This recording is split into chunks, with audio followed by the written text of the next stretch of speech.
Welcome back, and once again I'm joined by the physicians of Orthopedic Associates. I'm now joined by Dr. Wolgin. Welcome. Thank you.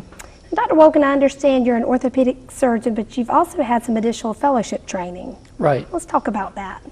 Well, after orthopedic residency, sometimes doctors will do a little extra training to get more specialized in one area.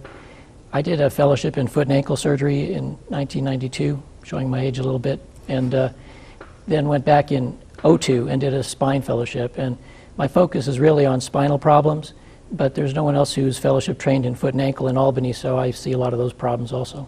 Okay, and speaking of spine, let's talk about probably what's the most common symptom you treat. Well, it's pain.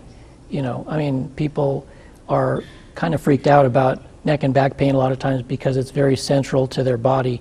You know, if you smash your finger with a hammer, you know, you can kind of hold out your finger and keep on with what you're doing, but you know, when it's pain in the core of your body, like even a cough or sneeze or moving in bed gives you a searing pain that just stops you in the tracks, it really gets your attention.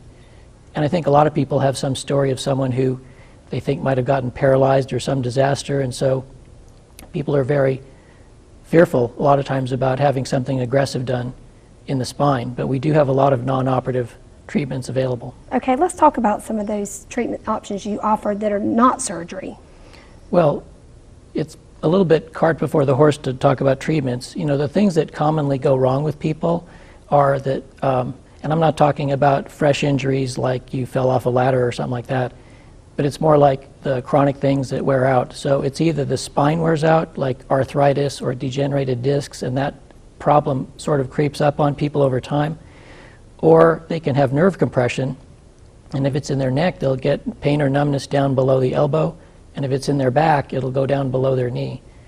If they're developing weakness, which is a form of partial paralysis, that's a different beast, and that needs more attention because sometimes, unless the nerve is decompressed, that muscle strength won't come back, so that might need more urgent attention. And those are the times that I do go on the record and recommend that someone have surgery. And if they have compression of their spinal cord in their neck, they might have not much pain, but they might have balance problems or trouble with fine motor movements or things like that. They may have some abnormal reflexes in the office when we examine them. But for the most part, all of these conditions that we see are ones that we are going to outline non-operative treatments and potentially operative, and leave it up to the patient to decide whether or not to go ahead. Okay, and so you mentioned some symptoms. This is something, often people let symptoms go on before they realize, hey, like you're talking about the numbness, I need to be seen.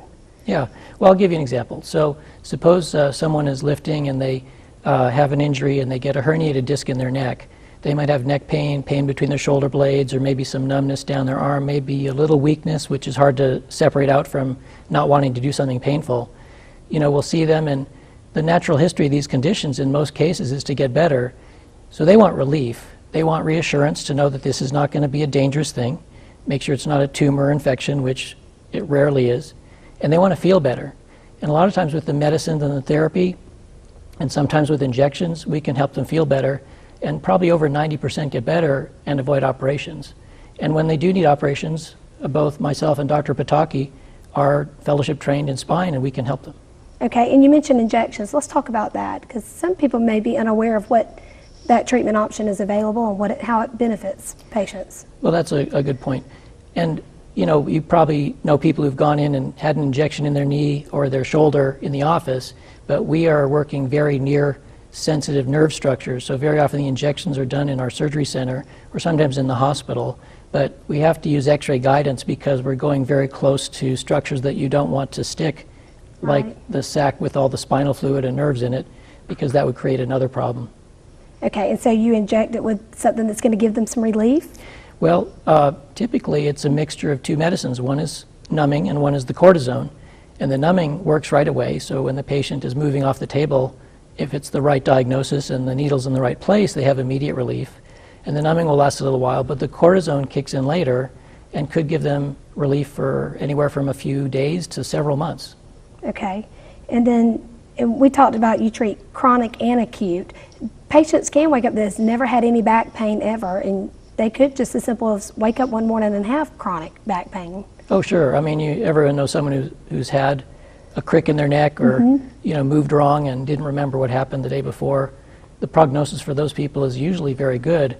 I mean, I can't think of maybe one time in my career that I've seen someone who had a tumor or something bad or an infection that went on that quickly. I mean, typically if something comes on quick, it's going to go away quickly. Good news. Well, I appreciate you being here. Thanks. Stay tuned and we'll be right back.